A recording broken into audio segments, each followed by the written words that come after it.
All right, what do we got? We have a new tournament that's been announced, the Coastal Cliffs Tournament. Let's go check out those holes in the Coastal Cliff. We'll do a scouting report super early. Like, what's the deal? Hole number one. Hole number one. I'm using Tommy's site because Golf Clash Notebook is not updated, so we'll use Tommy's. All right, hole number one from the Ricky Tees. All right, I cannot remember on this hole actually whether or not you have to use max overpower or if you can just do a straight up shot. I think if you bring, don't hold me to this, but I think if you bring out a big power ball, you don't have to do overpower. And if you don't have a big power ball, maybe I'm wrong. What I normally do on this is I get into this area, I use a big tapa, and what we're looking for is top spin. And one of the cool things about a big topper is it has lots of curl. And I set myself up off of this transitional surface, 3 rings. So I'm 3 rings off of that transitional surface. So I'm pointing off from the tee box. I'm pointing off into this direction, and I'm trying to make up this angle. And you want to put on maximum top spin, and you're not going to be able to get on more than one maybe top or side spin. So like if you bring out a Kingmaker, you're bringing it out to cut the wind down on the second shot, maybe cut the wind down on the first shot, but the side spin's not going to help you. So a Titan should work fine. A power 3 ball does work good. If we have to do this with overpower, it's probably better to bring out a bigger power ball so you don't have to do overpower. But I think what the deal is that a bigger power ball puts you so much farther forward that you're trying to go through this angle to end up right here. And I like to end up, you can overshoot this if you catch it, but I typically run all of the top spin, and it's usually right there up against that edge. And I've ran off a couple times, but usually I'm right in this area right here so that you have a nice straight up shot to it. It's -10 to the cup, and it might be -5, it might be -15, but it is definitely a minus number. And I think from this spot right here, I've been doing -10, and it's with a I'm pretty sure you're in wedge range. Now you can just get over in here, and if you do arc from the cup, I think out in this area you might be in short iron range. But you don't really want to take the shot from out here. You want to get all the way over to the other side. From over here, when you're coming up to the cup, you're coming up to it, and the flagpole's here, and you got a little dip, and it's pretty flat. It does tend to break a little.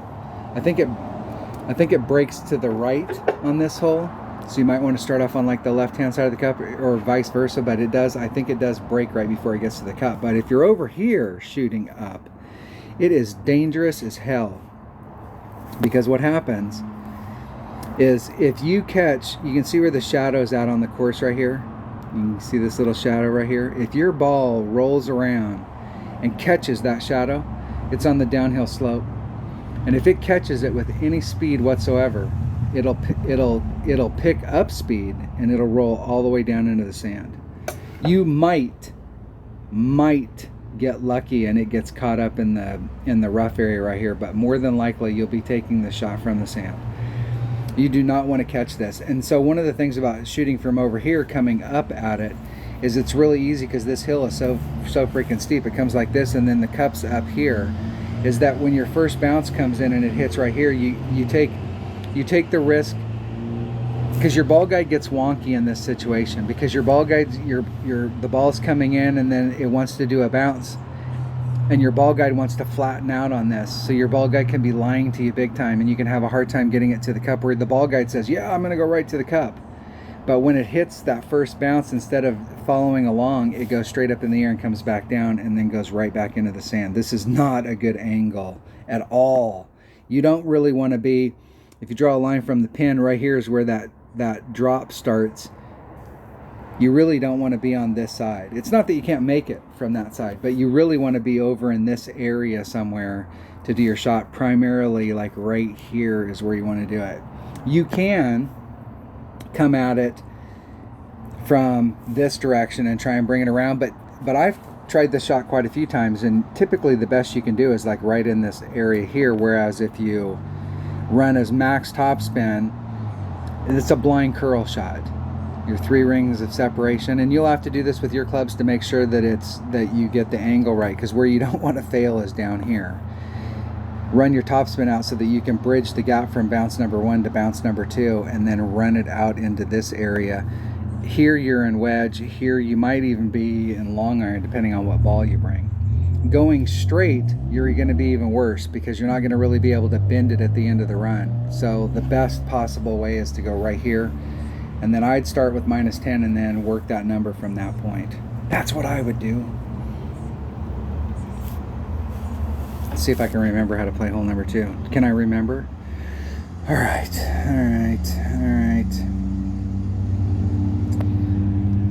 I have never been a fan. You're going to see a lot of people during the course of the week that hit off of this hill. And so this hill goes like this, and then it comes down, and then you got this little hollow spot that's down here, and it's rougher than hell down in this area because it's got a dip. It's difficult. But you see people, you're going to see a lot of people this week hitting off the side of the hill and running right-hand side spin so that they can bend the ball guide and bring it to the cup. The problem with hitting on a hill face like this is that if you hit high, you're going to go to the left, and if you hit low, you're going to go to the right. So if you make a bad wind adjustment, it's not just the wind. So like if you made a perfect wind adjustment, but the only spot that works is the spot that you started off in, and you're trying to get back to that exact spot, because even just a little teeny bit, a half a ball length lower or a half a ball length higher, the ball is going to do something totally different on the other end. And so I have never been a fan. There's a couple in the holes in the game. They're not as bad as they used to be. They're the racetrack holes where you'd hit off the side of a hill and you'd bring it around and you had no idea where the hell it was going to go. It was just like, a crapshoot. And a lot of people use that type of terrain to get on this. I'm not going to do that. But you're going to see a lot of people during the week that do that. And it can go good and it can go south. Especially if they hit it great to the left. Because if they hit it higher up on the hill, it could end up going in this direction. And they could be in serious trouble. You're going to see a lot of people hitting off the island. The problem that I have with this type of mound is that it's domed. And so you have the same kind of effect. If you're hitting right at the apex of the dome, everything's perfect. But if you hit over here on the side, where it's got the curl in it, now your ball is going to take a totally different trajectory. So if you don't have everything right, and you don't hit it perfect, it's not going to end up where you want. There is a flat spot right down in here. And I've played this spot quite a bit, where you're only a couple rings of separation between you and this rough area, and then you're trying to bring it around and roll it. The problem that I had with this shot, and still have with this shot, is that your first bounce is fine because it's on a flat area, and your second bounce might even be fine because it's more in this area right here where it's still flat. But look at how much movement is on the course.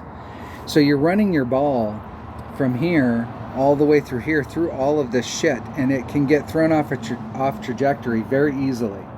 There is a rough bump that you can do off of this, and it is dangerous as hell. This is a G-string rough bump. I'm not exactly sure how I'm going to play this hole yet, but I think the last couple times we've played it, I've bagged this spot, which was in one-on-one, this is the spot that I play. And I see a lot of my opponents play off of this hill. But in tournament play, where we can really start to dial it in, I'm going to try the rough bump. And like I said, it is a narrow little rough bump, and see how it goes from there. But I'm either going to do spot number 1 or spot number 2. But there's a lot of different ways you can go at it. You can take the island. You can try and get up here and get closer to it, up into this area right here, and use some backspin to try and get to it. And that's really all going to depend on the balls that you have in your inventory and what clubs you have in your bag. We'll see what the deal is on this hole. I might try the rough bump. I'm going to start there and then see what happens. Hole number 3. Hole number 3, White Cliffs. Let's see if I can remember how to play these White Cliffs. All right. Most accurate club that you have in your bag on a 3-power ball. And you're trying to go from this area right here and just run it down to the end. And it does, you have to practice this hole a few times because you do not want to end up long here. You can recover if you're all the way down on the end it's a long shot to the cup. You may not be able to get all the way to the cup, but you can at least put yourself in a position, a great position to recover. But you don't want to be long. It also tends to roll off when you get down to the end, where this fairway has a ridge in it, and it tends to break really hard, especially to the right. So typically on this hole is I'm aiming, I've got my first bounces here, and I'm using a little bit of curl to bring me around, but I do not, and just a little bit of curl for flavor. You want to use a 100% accurate club.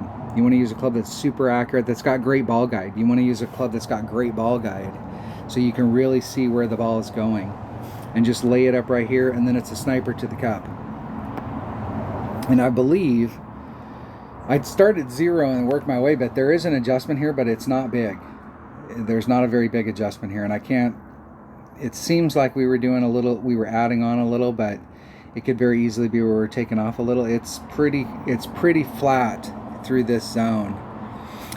The shot to the cup tends to break to the right. So if you're aiming right at it, you got to really watch your tail, because if you're aiming right at it, number one, it wants to run. I think it wants to run a little long, and it wants to run, and it wants to break a little to the right. So be cognizant of that. The first time you take the shot, if you do a practice round, you'll see exactly what I'm talking about. You might, it's not so much you're setting it way off to the left, but setting it up a little more to the left and letting it drift to the right.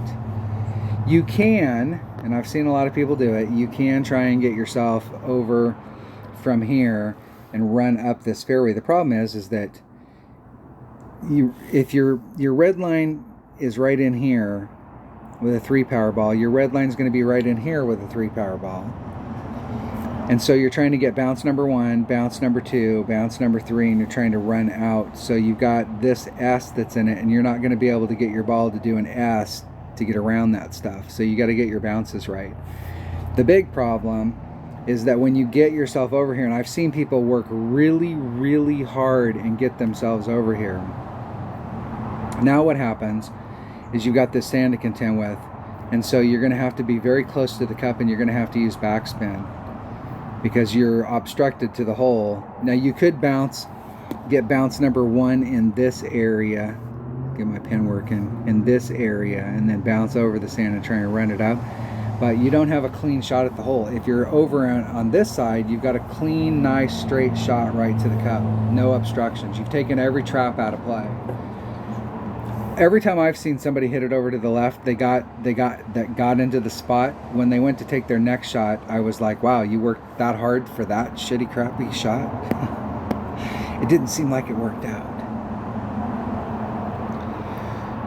All right, this is a vicious par 3. Vicious. And I'm not gonna, I will tell you, this is a brutal par 3. Because the whole thing is, it's like this all the way through. And then on the end, it's the cap of the dome down here on the end. So right on the other side of the cup, it's rolling downhill. And if you draw a line right through the center of it, everything on this side's rolling this way, and everything on this side's rolling this way. And so if you come into it and you're off trajectory, it's going to catch this slope and it's going to roll off. Or if you come in too hot, it's going to blow past the hole and roll off. My goal on this hole, and I think I've made a couple hole-in-ones on this, but I would have to count them as luck. My goal on this is not to roll off, is to stay up top so that I can just get my putt and move the hell on. I'm sure as the week goes on, we'll get aggressive with it. But this is a tough par 3, and I would bet that there's, of all of the holes that we'll have in this tournament, as far as fail holes, I'll bet you 20 to 30% of the people in a bracket, especially in like an opening round or a weekend round, may have a fail on this hole, where you can pick up a shot just by getting birdie. You can pick up a shot on 20 to 30% of the bracket just by getting a birdie here. So my first thing would be to start off conservatively and run it up there. And I'm not really. This is a hole that I think trying to do a lot of backspin on is probably not a good deal. Because if you miss it, the backspin's going to, especially if you got a club that's got a lot of backspin, and it gets that suck back, you could very easily find yourself missing the cup and then ending up off the hole in the rough. We'll have to play this hole once when it comes out, once or twice, just so that we can get the feel of it. But this is a tough par 3. Tough. All right, let's see if I can remember how to play this hole. Do I remember how to play this hole? Maybe. Where's the tee box? Now, it seems to me that there was a way to get over onto this side right here, and then you could go at the cup, and I'm not sure if you could go straight at it or if you had to bounce off the island to get at it. It'd be nice if you could go from here and go right at it and do a rough bump to get up there. And the other way would be to go this way and end up down here as far as you can so that you've got this shot coming at it. I think what I've seen a lot of people do is trying to hit onto this area right here, and I don't think you can get all the way up there to do the rough bump. I think you have to use the island. You might be able to, depending on what ball you bring. What I typically do on this hole is try and do a blind curl shot so that I want to end up as far down here as possible. I think normally I'm in this landing zone area, but where I'd like to be is down here, and I've been that far before. If you get all the way down here to the bottom, you have a straight up shot. And depending on what club you bring and it's going to be a wood, depending on what club you bring, you may be able to do a rough bump if you brought a Horizon. I don't think you can do it with a sniper. I think it's too far, but you might be able to do it with a sniper. If you can get far enough down in here where you can get your sniper to that point. I think typically you're bouncing off of this if you're up in this zone, and then you're taking it across. But if you can get all the way down there to the end, if you can get all the way into this zone, you can take it in. Now, this is where, when this hole came out, we didn't have all these topspin boost balls. And I know in the past I've done it with a 3-power ball, but with the 3-power 2 topspin, like getting into this area, one of the cool things about the topspin boost balls, a lot of them have side spin. Now, you can't access the side spin, which is one of the things about it. Is it would be nice if we could get the 2 extra topspin and still be able to get the 2 or 3 side spin. But typically, if you run out all that topspin, you're lucky if you can get half a side spin. And so you want to bring a big curl club, and you might be able to bring it down there. You'll probably find yourself bleeding off into this area if you don't get your trajectory right. But I'm going to be shooting for this, and if you drew the arc, from up here, you can get down there and give yourself a shot. But if you can get yourself all the way down to the bottom, I'm talking like it's an easy task. It's not necessarily an easy task, because it is a blind curl shot. It's not a max overpower hook, although a max overpower hook might work here because it's pretty clear. There's no trees or any obstructions out here, so you could get a max overpower hook shot going where you could land into this zone and try and run it down. It might almost be where you're doing a max overpower hook shot to the right and you're putting on maximum left-hand side spin, so that when it hits the club ball or the ground the first time, the side spin kicks in and it tries to straighten the ball out to get you down the fairway. But we do have some options here. I'm going to be hitting for this zone, but I know a lot of people are going to be hitting for here, because this should be safer. If you decide you're going to hit for this spot, then you need to hit that spot, because I've seen a lot of people try and hit this spot and end up blowing it. It's a fucking layup, and you blow it. It really, really sucks when you're laying the ball up to be safe and you screw that shot up, because I don't think you have any shot at all here if you end up in the rough. Pretty sure. All right, hole number 6. Hole number 6. All right, I love this hole. There are a bunch of ways that you can play this hole. One of the things is I got my rock maxed out. We saw that this hole was coming up, and I was like 10 cards short on my rock, and I was able to get enough rock cards during the week. I don't know how, but I was able to get enough rock cards to get my rock maxed out, because the way that I was traditionally playing it was coming down into this area right here and trying to bring it around.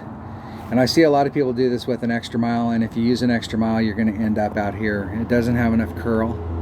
You could do it if you put on only, like, you may have to use backspin, so that when it hits, it's bringing it back to the right, and you'll end up out in this area. But you could use a quarterback here with a power 3 ball with a Kingmaker.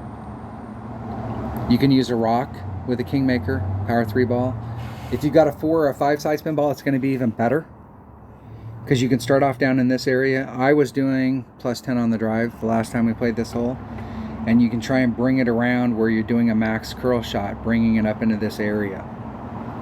Typically I found myself on that shot just right off the green, and I didn't try and flirt with this hillside where you're trying to like get up on the hillside and roll down. There is a little bit of that, but if you catch that rough, you'll pretty much get stuck in it at the end of the run. The other way you can go at it is there is a max overpower hook shot you can do with. You can do it with an APOC. You can do it with any club that's got lots of curl. Probably a big topper, depending on what level you have your big topper at, what kind of distance it has. If you've got an upper developed rock, there is a max overpower hook shot you can do from this direction, and you can get it either on the green, or I've ended up like up in the top part up here quite a few times.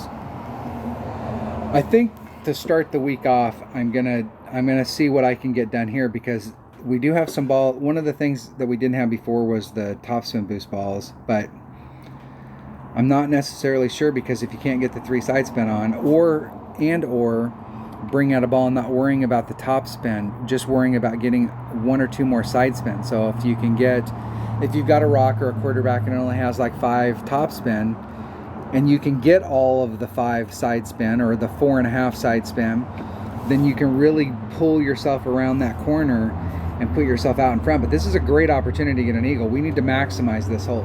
You're going to have to work on this hole with the clubs that you have in your bag to figure it out. But as a fallback, even with a quarterback, there is a max overpower hook shot that you can do from this side.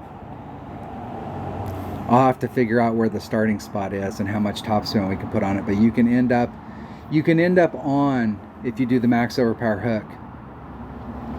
Whereas coming from this direction with a 3 side spin ball, I very seldom ever got on. I was always out in front, and it's no gimme the second shot.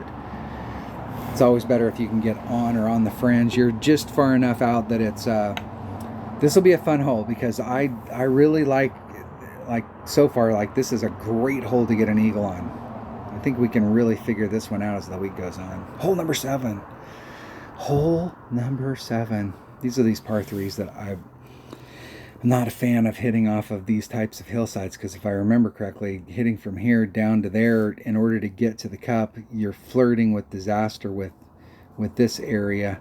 Starting off down here, and this is another one of those holes that a bigger side spin ball will help.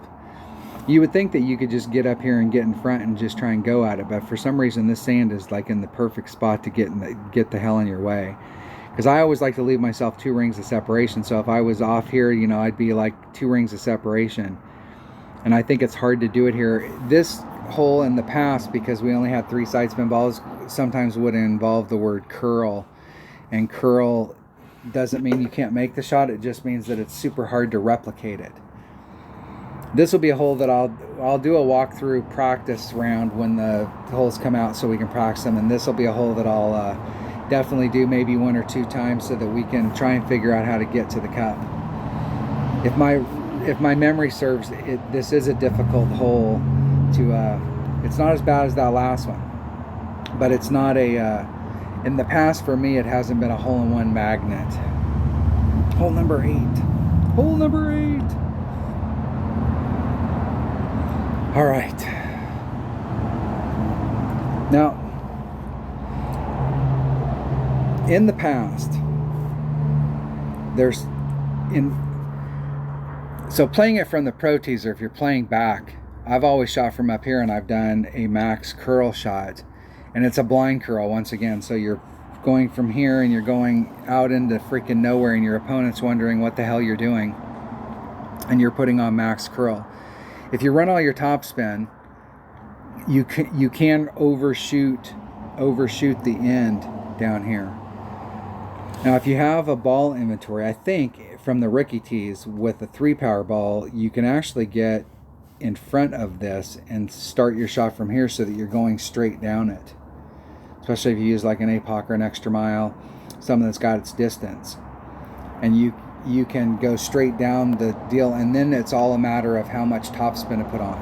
I do believe that our window down here, as far as where our red line's at, is pretty narrow. So it might be one of those holes that's worth bringing out a bigger ball so that you can push your red line forward. So that, and then what you do, what I would normally do on a shot like this is if my red line with a 3 power ball was in here, or let's say it was in here, and with a 5 power ball my red line's here, I would pull out a 5 power ball and my ring set looks like this. Okay, so if I'm up against, I would pull back so that my ring set is at the top of that and at the bottom of this, and that gives me 5 rings on either side. And I'd start my shot off there. That way, if we had days where there was headwind, I give myself room to work the wind out, so I don't have to do any overpower. The whole goal is not to do any overpower, because we want to figure out it's 2 topspin or 2 backspin or 1.5, and we want to stick ourselves in the same freaking spot every single time so that we can take this shot from the bottom of the hill. You can shoot yourself over to here. I don't know, like if we think about if, and I'm saying if, with a 5 power ball, your red line was like, let's just say it's somewhere in this zone.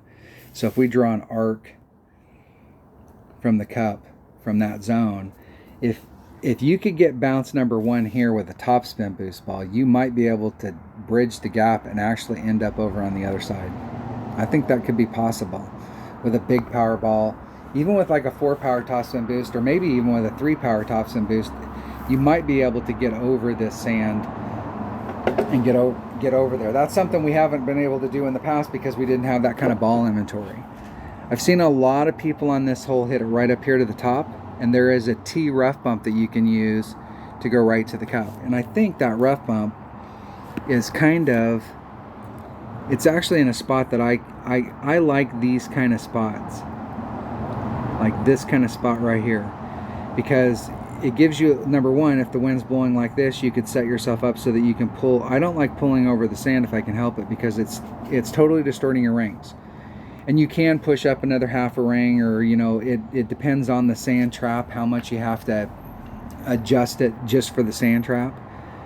But you got a wider area right here where you're hitting that rough, and then you're trying to side spin it over to bring it in and do a rough bump. You may have to hit it from just straight up front and do the rough bump, but there is a rough bump that you can do here if you're up at the top. So we got shot number 1. You're going to see a lot of people taking this to do the rough bump, and shot number 2 is either people are going to be bringing it around down here, or they're going to bring out a big enough ball so that they can hit it straight down here. At the beginning of the week, I'm going to bring out a big ball and see what the deal is and see whether or not I can get over, because we haven't been able to do that in the past. But with these topspin boost balls, we might be able to do it now. Maybe. This is a tough hole, but we do have a great opportunity to pick up an eagle if we can be consistent with our landing spot on our drive. So if you're always in this spot, you can really dial in that second shot. If you're always in this spot, you can really dial in that rough bump for your second shot. But if one time you're here and one time you're here and one time you got in the rough and you're inconsistent here, this thing is going uphill like this. So the elevation here is different than here. And you're probably being a different club. So if we can nail our drive down so that we can get it consistent, I think we got a great opportunity here to pick up an eagle. Great opportunity. All right. What the hell were we doing on this hole? Okay.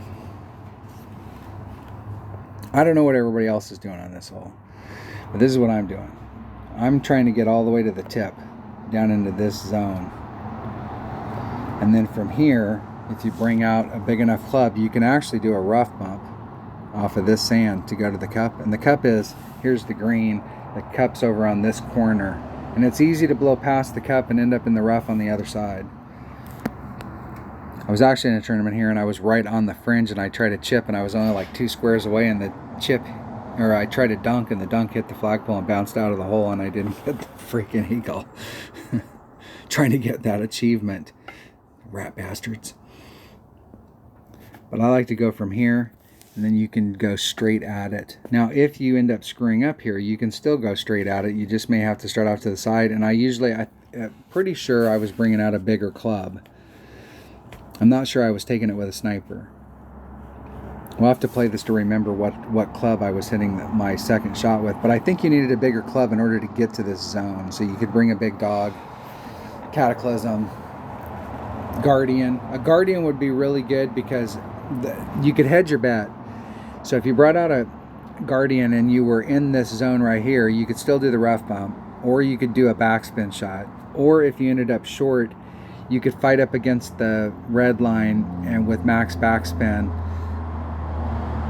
and still be able to end up on the green side. You have a lot more options with it. I'm not so sure that I was using a Guardian for my second shot, but by looking at the hole here, it's been a long time since I played this hole. I think I might have been playing a Guardian.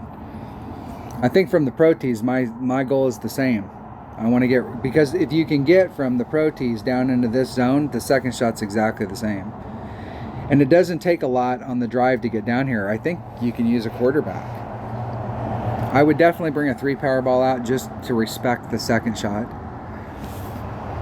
Just to give it some respect. I have seen a lot of people hit down over to here and then run it down the lane.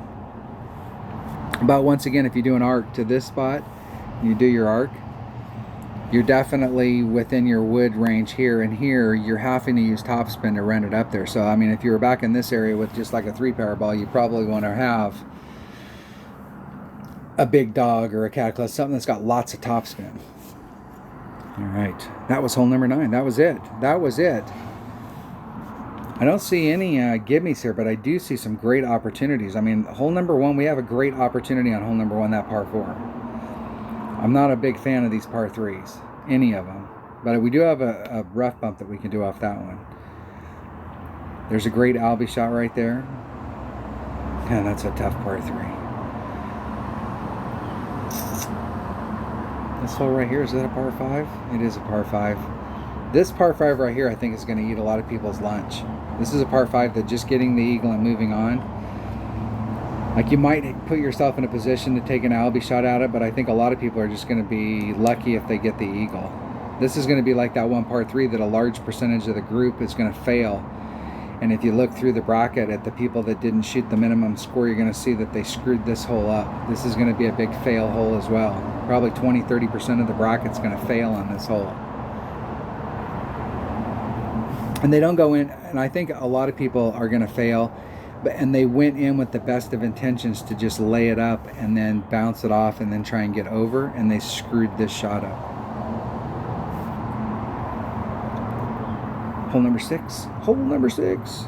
Great opportunity for eagle there.